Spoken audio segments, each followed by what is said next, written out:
ઉપલેટામાં વર્ષોની પરંપરા મુજબ મોહરમના તાજિયા પડમાં આવ્યા હતા તો ખાસ કરીને મોહરમની આ ઉજવણીમાં કોમી એકતાના ભાગરૂપે સાંજે હિન્દુ મુસ્લિમ આગેવાનોનું સ્નેહ મિલન યોજાયું હતું।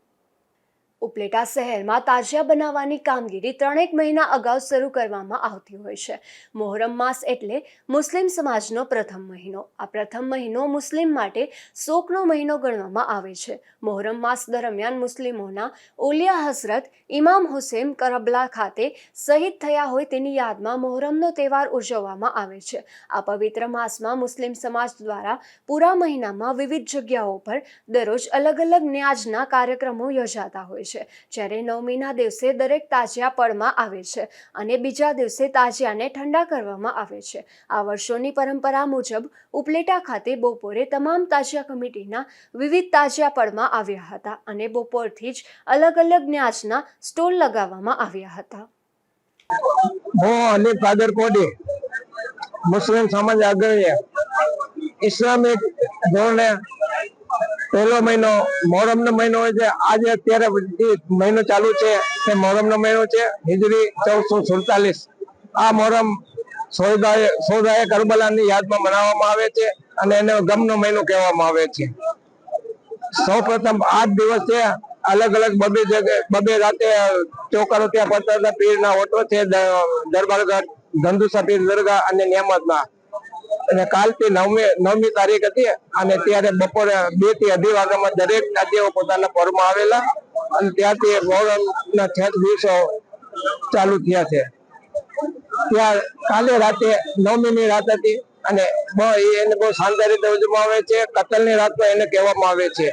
સમગ્ર ઉપલેટાના હિન્દુ મુસ્લિમ ફેમિલીઓ આ રાતે જોવા આવે છે અને પોતપોતાની જે માનતાઓ કરી હોય તે માનતાઓ વધારે છે અને રાતના 1:30-2 વાગે પછી દુતાસાના દરગાહ તાજિયા આપણે પંચાટરી બાજુ આવે છે અને પંચાટરી અને નિયામતમાનના તાજિયા તેને સામે સલામી આપે છે।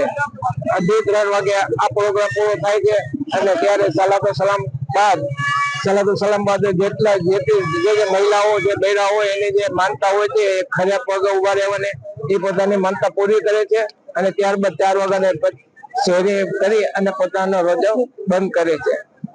બીજા દિવસે યાને કે આજે મુસલમાન તારીખ 10 તારીખ છે અને આજે સવારથી જ કબ્રસ્તાનમાં મુસ્લિમ ભાઈઓ પોતાના જેટલા મરહુમો હોય ત્યાં ફાતિયા ખાન કરવા જાય છે અને બપોરે 12 વાગે ધંધુસા દરગાહે ચોકારો પડે છે જે 1-1:30 વાગે અજાન થાય એટલે ચોકારો પૂરો થાય છે અને 2:30 વાગે એટલે તમામ તાજિયા પોતાના પરમાંથી બહાર નીકળે છે।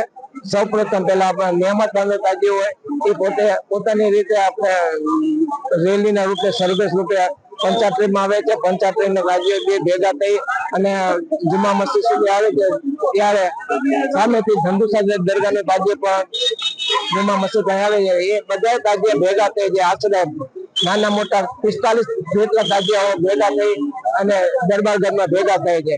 1 કલાક ત્યાં ચોકારો કરે છે અને ત્યારબાદ પોલીસની ગાઈડલાઈન મુજબ 6-6:30 વાગે બધા તાજિયા દરબારગઢમાંથી નીકળી અને દરબારગઢના 6:30 વાગે ખાલી થઈ જાય છે અને પછી પંચાટરીમાં રાતના 9-10 વાગ્યા સુધી ચોકારો પડે છે અને ત્યારબાદ તમામ તાજિયા ધોરાજી દરવાજે ઠંડા પડે છે અને રાતના 12 વાગ્યા સુધી માણસો પોતાની માનતાઓ પૂરી થાય કારણ કે છેલ્લો દિવસ અને છેલ્લી રાત ને છેલ્લી કલાક જ હોય છે અને 12 વાગે એટલે સલાતો સલામ કરી અને પ્રોગ્રામ પૂરો થાય છે।